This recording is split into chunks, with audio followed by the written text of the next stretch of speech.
Bismillahirrahmanirrahim. Assalamualaikum warahmatullahi wabarakatuh. Yang terhormat Bapak Muhammad Rikza selaku Ketua Kapus BPM UIN Wali Songo Semarang serta teman-teman mahasiswa KKN Reguler 79 UIN Wali Songo Semarang yang berbahagia.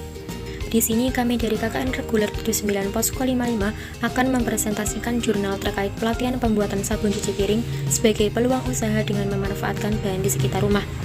Yang pertama ada pendahuluan. Yang melatar belakangnya dari kegiatan ini yaitu peran perempuan dalam bidang ekonomi adalah salah satu penentu meningkatnya kesejahteraan keluarga. Salah satu buktinya yaitu perempuan dapat melakukan kegiatan usaha produktif rumah tangga seperti berwirausaha. Berwirausaha adalah keterampilan menggunakan dan mengkombinasikan sumber daya untuk menghasilkan produk baru yang berbeda. Upaya mengembangkan jiwa berwirausaha ini dapat dilakukan melalui berbagai alternatif, salah satunya yaitu melakukan pelatihan pembuatan sabun. Sabun merupakan sesuatu yang mudah diperjualbelikan dan tidak terlepas dari kebutuhan pokok dalam rumah tangga.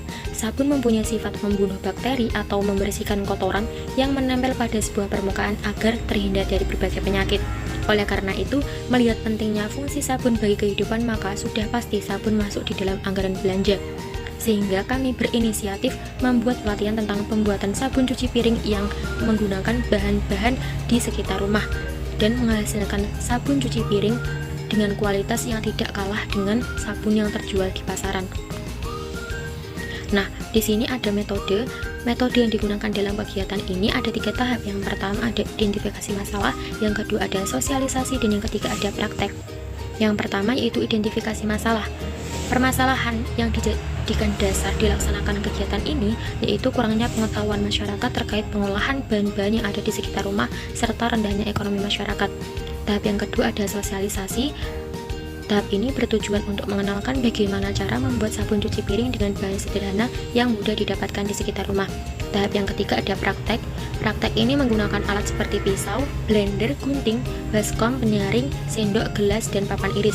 Kemudian bahannya yaitu menggunakan teks sabun setengah kilogram, daun pandan, jeruk nipis 7 buah, garam 250 gram, serta air 2 liter setengah. Nah, untuk langkah-langkah membuat sabun cuci piring akan dijelaskan lebih detailnya di pembahasan. Selanjutnya masuk ke hasil dan pembahasan.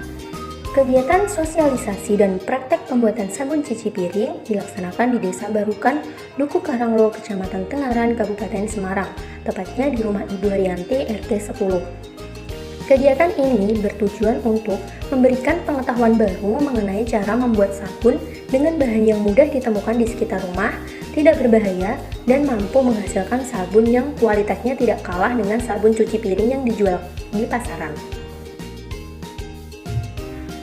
Peserta kegiatan pelatihan ini terdiri dari anggota Ibu PKK Setia 1 yang berjumlah 20 orang. Kegiatan ini diawali dengan pengenalan alat bahan untuk membuat sabun cuci piring serta kegunaannya. Proses selanjutnya yaitu praktek pengolahan sabun cuci piring. Pada proses ini dijelaskan secara lengkap langkah-langkah pengolahan sabun cuci piring. Langkah yang pertama yaitu siapkan alat dan bahan yang diperlukan dalam proses pembuatan sabun cuci piring. Yang kedua, bersihkan daun pandan, kemudian potong daun pandan kecil-kecil. Hal ini bertujuan untuk memudahkan dalam proses penghalusan dalam blender. Yang ketiga, haluskan daun pandan dengan air sebanyak 500 ml.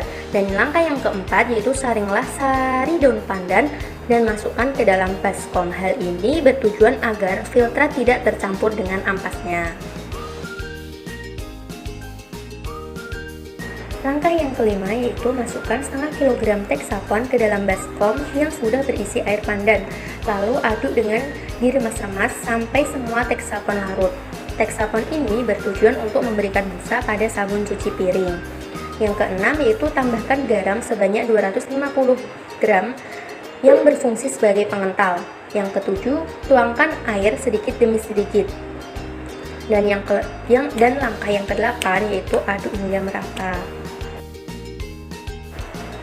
Langkah yang kesembilan yaitu tambahkan perasan jeruk nipis sebanyak 7 buah. Hal ini bertujuan untuk mengangkat kotoran dan bau amis pada piring. Yang ke-10, tuangkan air sedikit demi sedikit agar dapat tercampur merata. Langkah yang ke-11, remas kembali teksapon sampai tercampur merata. Yang terakhir, diamkan hasil adonan selama 1 malam sampai busanya menghilang.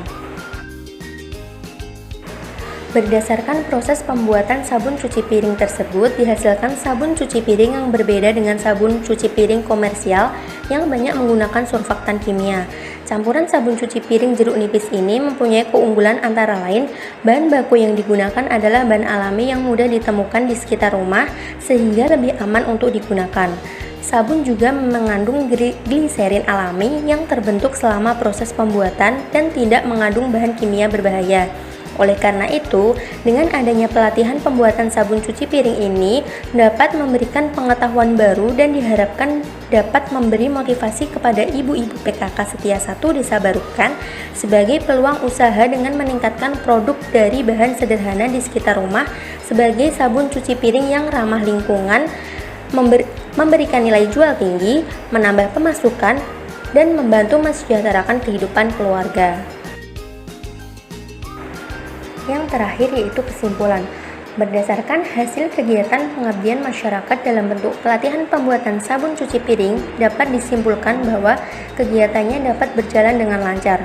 Warga masyarakat Desa Barukan menjadi mengerti bahwa sabun cuci piring dapat dibuat dengan bahan-bahan yang mudah ditemukan di sekitar rumah dan menghasilkan sabun cuci piring yang ramah lingkungan. Selain itu, dengan adanya pelatihan ini berhasil membuat warga masyarakat Desa Barukan tertarik untuk membuat sendiri di rumah guna sebagai peluang usaha yang dapat memberikan nilai jual tinggi. Terima kasih, sekian pemaparan dari kelompok KKN reguler 79 Posko 55. Kurang lebihnya mohon maaf yang sebesar-besarnya. Wassalamualaikum warahmatullahi wabarakatuh.